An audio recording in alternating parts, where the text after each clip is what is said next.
আজকের এই ভিডিওতে আমরা পড়াশুনো করব ফ্র্যাকচার নিয়ে। সবার আগে জানবো ফ্র্যাকচারের ডেফিনেশন কি। Fracture is a break in the continuity of a bone. Fracture হচ্ছে গিয়ে একটা বোনের যে কন্টিনিউয়েশন থাকে সেখানে যদি ব্রেক হয়ে যায়, এখানে যদি ব্রেক হয়ে যায়, কোনোভাবে ভেঙে যায়, সেটাকেই বলা হবে ফ্র্যাকচার। বা কী কী কারণে ফ্র্যাকচার হতে পারে। এক ফল, কেউ যদি ওপর থেকে ফল ফ্রম হাইট হয়, ওপর থেকে পড়ে যায়, বা অ্যাক্সিডেন্ট হলে, ট্রমাটিক কোনো ইনজুরি হলো, হিট হলো, প্যাথোলজিক্যাল কন্ডিশন, গানশট ইনজুরি, এগুলোর জন্যে ফ্র্যাকচার হতে পারে। রিস্ক ফ্যাক্টর কাদের ক্ষেত্রে অল্প আঘাতেই চান্সেস আছে ফ্র্যাকচার হওয়ার।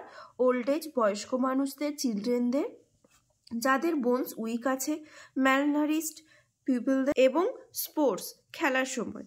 সাইন্স অফ সিমটমস কি কি হতে পারে ফ্র্যাকচার হলে? এক হচ্ছে সিভিয়ার পেন, খুব যন্ত্রণা হবে, সোয়েলিং হতে পারে, ফুলে যেতে পারে, difficulty in moving, warmth, redness, bruising, কালশিটের নীলচে দাগ হতে পারে, unable to put weight on injured area, ওজন তুলতে পারবে না, হাত মুভ করতে অসুবিধা হবে, হাত এরিয়া ভাঙবে, সেই পোর্শন বেঁকে যেতে পারে, অ্যাঙ্গুলেশন হতে পারে, বা যদি স্কিন বা সফট টিস্যুজ ইনজুরি হয় সেক্ষেত্রে ওপেন ফ্র্যাকচার হলে ব্লিডিংও হতে পারে। এরপর আমরা জানবো টাইপস অফ ফ্র্যাকচার। ফ্র্যাকচারকে কত রকমে ভাগ করা যায়। এই যে ফ্র্যাকচারের টাইপসগুলোকে অনেক কিছু বেসিসের ওপরে ভাগ করা হয়েছে, যেমন ইটিওলজি, কি রিজনে ফ্র্যাকচার হচ্ছে, ডিসপ্লেসমেন্ট অফ ফ্র্যাকচার, ফ্র্যাকচার হওয়ার পর ফ্র্যাকচার পার্টগুলো একটা আরেকটার থেকে সরে যাচ্ছে কিনা, জয়েন্ট থেকে সরে যাচ্ছে কিনা সেটা, কি প্যাটার্নে ভাঙছে, pattern of fracture, relationship with external environment, complexity of fracture, quantum force causing fracture, এগুলো আমরা ওয়ান বাই ওয়ান ডিসকাস করছি। প্রথমে আমরা জানবো ইটিওলজির জন্যে, on the basis of etiology. First, traumatic fracture. Traumatic fracture কখন বলবো না, যখন ফ্র্যাকচারটা কোনো ট্রমা বা কোনো এক্সেসিভ ফোর্সের জন্যে ভাঙছে, তখন সেটাকে বলবো ট্রমাটিক ফ্র্যাকচার। এর এক্সাম্পল কি হতে পারে? Fracture caused by a fall, road traffic accident, fight, কেউ ওপর থেকে পড়ে গেল, রোড ট্রাফিক অ্যাক্সিডেন্ট হলো, মারপিট করলো, প্রচণ্ড ফোর্সে তার বোনসটা ব্রেক করলো, সেটাকে আমরা বলি ট্রমাটিক ফ্র্যাকচার। সেকেন্ড হচ্ছে pathological fracture. Fracture through a bone which has been made weak by some underlying disease is called a pathological fracture. এই যে ফ্র্যাকচারটা, কোনো পেশেন্টের একটা লং টার্ম ডিজিজ আছে যেটার জন্যে তার বোনের ক্যালসিয়াম কম হয়েছে, মিনারেলাইজেশন কম, বোন উইক হয়ে গেছে, যার ফলে সামান্য একটু ধাক্কা লাগলো বা অল্প একটু ঠোকা লাগলো, চেয়ারে বসতে গেল, একটু আঘাত লেগে গেল, সেক্ষেত্রে ফ্র্যাকচার হতে পারে। এই ফ্র্যাকচারের ক্ষেত্রে কোনো ফোর্স লাগে না। This fractures often go to non union, মানে এই টাইপের ফ্র্যাকচার যেহেতু কোনো ডিজিজের জন্য হচ্ছে, বা বোনসের কোনো মিনারেলাইজেশনের প্রবলেম আছে, উইক বোন আছে, অস্টিওপোরোসিস আছে, তো সেই ক্ষেত্রে কি দেখা যায় যে এদের খুব কম ক্ষেত্রে এরা জোড়ে। ইটিওলজি 3 নম্বর ফ্র্যাকচার হচ্ছে স্ট্রেস ফ্র্যাকচার। এই স্ট্রেস ফ্র্যাকচার কি না, এটা একটা স্পেশাল টাইপের ফ্র্যাকচার যে বহু বছর ধরে বারবার রিপিটেটিভ ইনজুরির জন্য এই ফ্র্যাকচারটা হতে পারে। যারা ডান্সার হয় বা তাদের ক্ষেত্রে দেখা যায় পায়ের কোনো ফিঙ্গারের একটা বোনে এই রকম স্ট্রেস ফ্র্যাকচার হতে পারে। এই ব্রেকটা সাধারণত বনি টিউবারকালে ব্রেক হয় এবং পেন থাকে অনলি, সেটা এক্সরে করলে ভিজিবল নাও হতে পারে এই টাইপের। Next, on the basis of displacement, undisplaced fracture. আর 2 নম্বর হচ্ছে ডিসপ্লেসড ফ্র্যাকচার। আনডিসপ্লেসড ফ্র্যাকচার কি, ডিসপ্লেসমেন্ট থাকে না, মানে টাইপের কোনো ডিসপ্লেসমেন্ট দেখতে পাওয়া যায় না। নেক্সট হচ্ছে displaced fracture. Fracture parts may be displaced. এইগুলো কেন হতে পারে না, ফ্র্যাকচারিং ফোর্সের জন্য হতে পারে, বা যে ফ্র্যাকচার ফ্র্যাগমেন্টগুলো আছে তার সঙ্গে যে মাসেল অ্যাটাচড আছে সেই মাসেলের টানে হতে পারে, বা গ্র্যাভিটির জন্য হতে পারে। এই টাইপের ফ্র্যাকচারে সাধারণত দেখা যায় যেটা দূরের, মানে ডিস্টাল ফ্র্যাগমেন্ট যে বোনের পার্টটা রয়েছে, সেটা সাধারণত বেশি ডিসপ্লেসড হয়। ঠিক আছে, এই ডিসপ্লেসমেন্ট অনেক রকমের ফর্মে দেখা যেতে পারে। একটা হচ্ছে শিফট, মানে দুটো ডিস্টাল আর প্রক্সিমাল দুটো পার্ট একটা আরেকটার থেকে সরে চলে যাচ্ছে, শিফট হয়ে যাচ্ছে। নেক্সট, অ্যাঙ্গুলেশন, দুটোর মধ্যে অ্যাঙ্গেল দেখা যেতে পারে। আরেকটা হচ্ছে রোটেশন, ঘুরে যেতে পারে। থার্ড নম্বর হচ্ছে on the basis of relationship with external environment. External এনভায়রনমেন্টের সঙ্গে রিলেশনশিপ বলতে না, ফ্র্যাকচার অনেক সময় আমরা দেখি কিছু কিছু ফ্র্যাকচার বাইরে থেকে ইনট্যাক্ট থাকে, স্কিন ইনট্যাক্ট থাকে, আবার কোনো কোনো ফ্র্যাকচারের ক্ষেত্রে বা খুব বেশি ফোর্স থাকলে দেখা যায় হাড়টা বাইরের দিকে বেরিয়ে আসছে। 1 নম্বর হচ্ছে close fracture, not communicating with the external environment, overlying skin and other soft tissues are intact. Fracture হয়েছে কিন্তু সেটা বাইরে থেকে কোনো স্কিন বা মাসল বা টিস্যু কোনো কিছুকে রাপচার করে বাইরের দিকে বেরিয়ে আসেনি। নেক্সট হচ্ছে open fracture, fracture with break in the overlying skin and soft tissues. Fracture পার্টের বোনের ওপরের যে সফট টিস্যু আছে, মাসেল আছে, স্কিন আছে, সেইগুলোকে ফুটো করে বাইরের দিকে বেরিয়ে চলে আসছে, এই ফ্র্যাকচারকে বলা হয় ওপেন ফ্র্যাকচার। এটা হচ্ছে গিয়ে ইন্টারনালি ওপেন আর এক্সটার্নালিও ওপেন হতে পারে। Next pattern, on the basis of complexity of the treatment. একটা হচ্ছে সিম্পল ফ্র্যাকচার, সিম্পল ফ্র্যাকচার মানে এখানে দুটো পিস হয়ে যাবে এবং খুব ইজিলি ট্রিটমেন্ট করা যায়। আর এটা হচ্ছে কমপ্লেক্স ফ্র্যাকচার, সেক্ষেত্রে মাল্টিপল পিস হতে পারে এবং এই ফ্র্যাকচারটা খুব ডিফিকাল্ট ট্রিটমেন্ট করা। নেক্সট হচ্ছে on the basis of pattern, মানে ফ্র্যাকচারটা কী টাইপে ভাঙছে। Fracture line is perpendicular to the long axis of the bone, fracture is caused by tapping or bending force. এই যে জাস্ট ফ্র্যাকচারটা এইরকম ট্রান্সভার্স লাইন বরাবর হয়, এইটাকে বলা হয় ট্রান্সভার্স ফ্র্যাকচার। অবলিক ফ্র্যাকচার কেমন, ফ্র্যাকচারের যে লাইনটা আছে দুটো বোন যে ভাঙছে এটা এরকম অবলিক হয়, কোনা টাইপের হয়, এইটা হচ্ছে বেন্ডিং ফোর্সের জন্য হতে পারে। স্পাইরাল ফ্র্যাকচার কি, fracture line run spirally in more than one plane caused by twisting fracture, মানে একটা এইদিকে ফ্র্যাকচার হচ্ছে আর একটা অবলিক ফ্র্যাকচার হচ্ছে, বেঁকে মুচড়ে যাচ্ছে, এইটাকে মোচড়ানো টাইপের ফ্র্যাকচার হয়। Communicated fracture, fracture with multiple fragment, অনেকগুলো টাইপ ফ্র্যাগমেন্ট হতে পারে, এই যে যেমন একটা পার্ট, দুটো, তিনটে, চারটে, মাল্টিপল ফ্র্যাগমেন্ট হতে পারে এবং এটা রিজন হচ্ছে গিয়ে ক্র্যাশিং, এইগুলোর জন্য হয়। নেক্সট হচ্ছে সেগমেন্টাল ফ্র্যাকচার, সেগমেন্টাল মানে অনেকগুলো সেগমেন্টে ভাগ হতে পারে। দেয়ার আর 2 fractures in one bone but in different level. এর পরের টাইপের ফ্র্যাকচার হলো হাই ভেলোসিটি ইনজুরি, কতটা কোয়ান্টাম ফোর্স লাগছে। কিছু কিছু ফ্র্যাকচার আমরা দেখি যে ওপর থেকে কেউ পড়ে গেল, রোড ট্রাফিক অ্যাক্সিডেন্ট হলো, সেক্ষেত্রে সিভিয়ার একটা ফোর্স প্রয়োজন হয় এবং সফট টিস্যু ইনজুরি হয়, এর সঙ্গে মাসেল ইনজুরি হতে পারে। প্রায় দেখা যায় যে এই টাইপের ফ্র্যাকচারগুলো খুব আনস্টেবল হয় এবং হিল হতে অনেকটা সময় লাগে। আর লো ভেলোসিটি ফ্র্যাকচার, এটা সাধারণত দেখা যায় সামান্য কিছু ট্রমা ফোর্স থেকে এগুলো হয়, সাধারণত মাসেল ইনজুরি হয় না, অনলি সফট টিস্যু ইনজুরি অনেক সময় এর সঙ্গে দেখা যায়। আর এখান থেকে কমপ্লেক্স ফ্র্যাকচারও হয় যেগুলো ট্রিটমেন্ট করতে অনেক প্রবলেম হয়।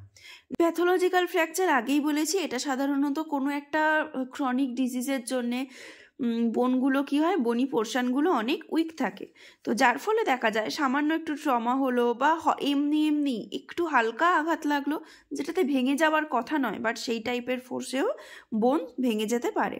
কি রিজন থাকলে সাধারণত দেখা যায় প্যাথোলজিক্যাল ফ্র্যাকচার হচ্ছে, ফার্স্ট হচ্ছে গিয়ে অস্টিওপোরোসিস, ইনফ্ল্যামেটরি কোনো ডিজিজ থাকলে, পাইজেনিক অস্টিওমাইলাইটিস, টিউবারকিউলার অস্টিওমাইলাইটিস, বোনসের যদি কোনো ইনফেকশন থাকে সেক্ষেত্রে হতে পারে। এছাড়া নিওপ্লাস্টিক কোনো কজের জন্য হতে পারে, যেমন benign tumour, giant cell tumour থাকলো, বা অনেক malignant tumour, osteosarcoma, Ewing sarcoma.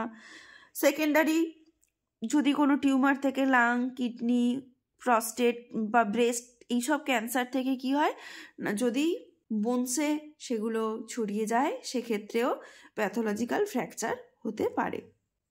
এছাড়া অনেক জেনারেলাইজ ডিজিজ থাকে, যেমন হচ্ছে হেরিডিটারি কিছু ডিজিজ থাকতে পারে, অস্টিওপোরোসিস থাকতে পারে, রিকেট থাকতে পারে, অস্টিওম্যালেশিয়া, স্কারভি, প্যাজেটস ডিজিজ, এগুলোতেও প্যাথোলজিক্যাল ফ্র্যাকচার দেখা যায়।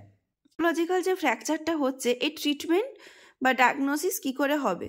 এই ফ্র্যাকচারগুলো যেহেতু কোনো সিগনিফিকেন্ট ট্রমা ছাড়াই হয়, তাহলে পেশেন্টের কী হয় না, কিছু ডিসকমফোর্ট হতে পারে, পেশেন্ট প্রথমে নাও বুঝতে পারে যে তার ভেঙে যাওয়ার কোনো চান্সেস আছে, ডিসকমফোর্ট হতে পারে যে জায়গায় ভেঙেছে সেই রিজিয়নটাতে।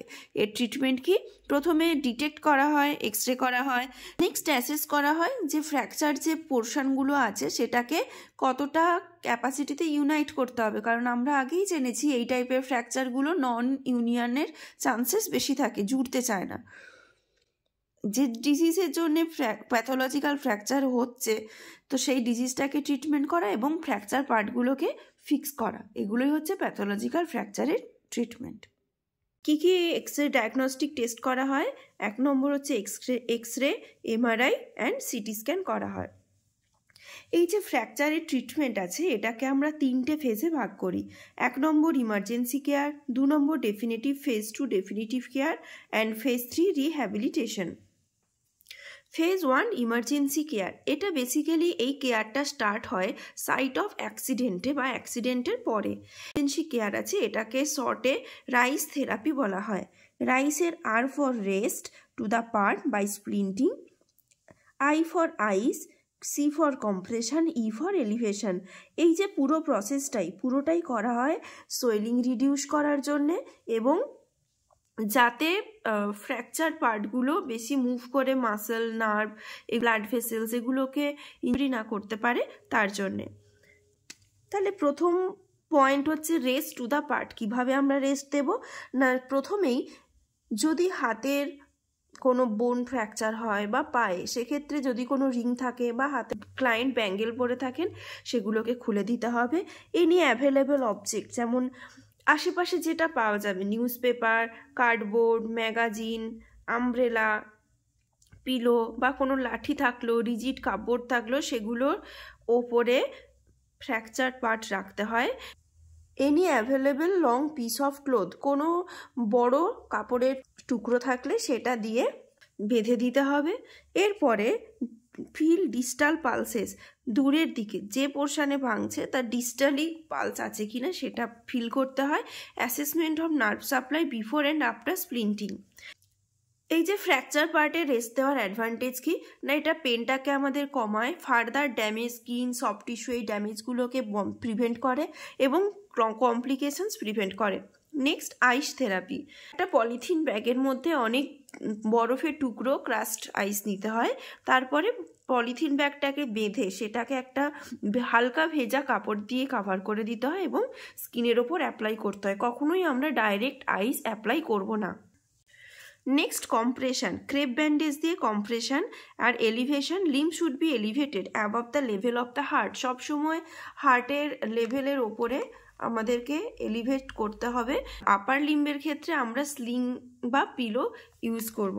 Emergency care in emergency department, সেক্ষেত্রে আমরা কি করি, যদি প্রয়োজন হয় সেক্ষেত্রে BLS দিতে পারি, বেসিক লাইফ সাপোর্ট দেওয়া যায়, বা পেশেন্ট যদি শকে থাকে তাহলে প্রথমে আগে পেশেন্টকে স্টেবিলাইজ করতে হবে, তারপর ফ্র্যাকচারের জন্য ডেফিনিটিভ কেয়ার স্টার্ট করতে হয়। যদি কোনো ব্লিডিং হয় সেক্ষেত্রে সেটা কোথা থেকে হচ্ছে রেকগনাইজ করতে হয় এবং লোকাল প্রেশার দিয়ে স্টপ করতে হবে। ফ্র্যাকচার লিম্বকে ভালোভাবে পরীক্ষা করতে হয় যাতে কোনো নার্ভ বা ভেসেল ইনজুরি আছে কি না। জেনারেল কন্ডিশন পেশেন্টের স্টেবল হলে তারপর ইন্ট্রামাসকুলার অ্যানালজেসিক দিতে হবে, অ্যান্টিবায়োটিক স্টার্ট করতে পারে যদি হচ্ছে ওপেন ফ্র্যাকচার থাকে, বাইরের এনভায়রনমেন্টের সঙ্গে কন্ট্যাক্টে চলে আসে বোনসে। Client should be sent for suitable radiological other investigation, এবং এই ম্যানেজমেন্টগুলো করার পরেই পেশেন্টকে এক্সরে, সিটি স্ক্যান এগুলো করতে পাঠাতে হবে। Next phase 2। ফেজ 2 এর এম কি, কেন আমরা ডেফিনেটিভ কেয়ার দেবো? সাধারণত এই ডেফিনেটিভ কেয়ার দেওয়া হয় হসপিটাল সেটিংয়ে to get the limb functions back to pre injury level, মানে যে পোর্শনটা ভেঙেছে সেগুলোকে ট্রিটমেন্ট করে, অপারেশন করে, রেস্টে রেখে, এক্সারসাইজ, ফিজিওথেরাপি করিয়ে প্রি ইনজুরি লেভেলে আনার চেষ্টা করা হয় for early mobilization of the limb to preserve joint movement and muscle function. এর কী কী মেথড আছে? 1 নম্বর হচ্ছে reduction. It is a technique of setting a displaced fracture to proper alignment. মানে এই যে ফ্র্যাকচারটা আছে, এই ফ্র্যাকচারটাকে যদি এবড়ো খেবড়ো থাকে, হাড়গুলো ডিসপ্লেসড হয়ে যায়, সেক্ষেত্রে এটাকে টেনে একটা সেম অ্যালাইনমেন্টে আনা হয় থ্রু রিডাকশন। সেটা আইদার ওপেন হতে পারে বা ক্লোজ হতে পারে। ইমোবিলাইজেশন করতে হয় fracture part to maintain bones in reduced position, মানে এই যে রিডাকশন করা হলো তারপর বোনসগুলো যাতে সেম পজিশনে থাকে তার জন্য এক্সটার্নালি ইমোবিলাইজ করা হয় প্লাস্টার কাস্ট দিয়ে, আর ইন্টারনালি ফিক্সেশন করা হয় কখনো রড, প্লেট, স্ক্রু এগুলো দিয়ে। এরপর ফিজিওথেরাপি করা হয় through out treatment two preserve the function. Next definitive care হসপিটালে আর কি কি মেথড দিয়ে ট্রিটমেন্ট করা হয়। 1 নম্বর হচ্ছে অ্যানালজেসিক, পেন কমানোর জন্য, স্প্লিন্টিং, ইমোবিলাইজ করার জন্যে। কিছু কিছু ফ্র্যাকচারের ক্ষেত্রে রিডাকশানের প্রয়োজন হয়, সেটা আইদার ওপেন হতে পারে বা ক্লোজ হতে পারে। অনেক সময় দেখা যায় সার্জারি করার আগে রিডাকশান করা হয়, আবার ডিউরিং সার্জারি রিডাকশান করা হয়। একটা হচ্ছে CRIF, close reduction internal fixation, আর আরেকটা টার্ম হচ্ছে ORIF, open reduction internal fixation. আরেকটা পয়েন্ট হলো close reduction and percutaneous fixation. অনেক সময় ক্লোজ মনিটরিং করা হয় শিয়ার মেশিন দিয়ে আন্ডার ইমেজ ইন্টেন্সিফায়ার। এখানে হচ্ছে গিয়ে দেখা হয় আমার রিডাকশানটা ঠিক হয়েছে কিনা, বোনগুলোকে যতটা সম্ভব কাছাকাছি আনা হয় ফ্র্যাকচার পার্টগুলোকে। তারপর fixed with percutaneous devices such as K wire, rush pin etcetera. External support of a plaster or splint may be required. এইগুলো লাগানোর পরেও কি হয়, অনেক সময় হাতের পোর্শন এগুলোকে হচ্ছে গিয়ে সাপোর্ট দেওয়ার জন্যে প্লাস্টার বা স্প্লিন্ট দেওয়া হয়। মিনিমালি ইনভেসিভ কিছু সার্জারি আছে, যেমন এক্সটার্নাল ফিক্সেটার, কন্টিনিউয়াস ট্রাকশন দেওয়া হয় পেশেন্টদেরকে। এছাড়া অনেক সময় ফাংশনাল ব্রেসিং দেওয়া হয়, যাতে পেশেন্ট তার মানে পাটাকে হচ্ছে গিয়ে বা তার ফ্র্যাকচার লিঙ্কে ইউজ করতে পারে। আমাদের থার্ড ফেজ হচ্ছে রিহ্যাবিলিটেটিভ কেয়ার। এই রিহ্যাবিলিটেটিভ কেয়ারটা বেসিক্যালি স্টার্ট হয় প্লেস অফ অকারেন্স থেকে। এর মেন এম হলো to gain maximum possible function gain করা, to consist of joint mobilisation, muscle re-education exercise and instructions regarding gait training. যদি কারো পা ফ্র্যাকচার হয়, অনেক দিন ধরে হাঁটাচলা করতে পারছে না, মাসেল বাস্টিং হয়ে গেছে, সেই সব ক্ষেত্রে, বা জয়েন্ট মোবিলাইজেশন বহু 3 মাস ধরে হয়তো হয়নি, সেক্ষেত্রে কি হয়, ধীরে ধীরে ফিজিওথেরাপির মাধ্যমে পেশেন্টকে চেষ্টা করা হয় প্রি ইনজুরি লেভেলে তার যে লিম্বটা অ্যাফেক্টেড হয়েছে সেটার ফাংশনটাকে গেইন করার জন্যে। আজকে আমরা এতটাই ডিসকাশন করলাম, তোমাদের কেমন লাগলো অবশ্যই জানিও। Thank you.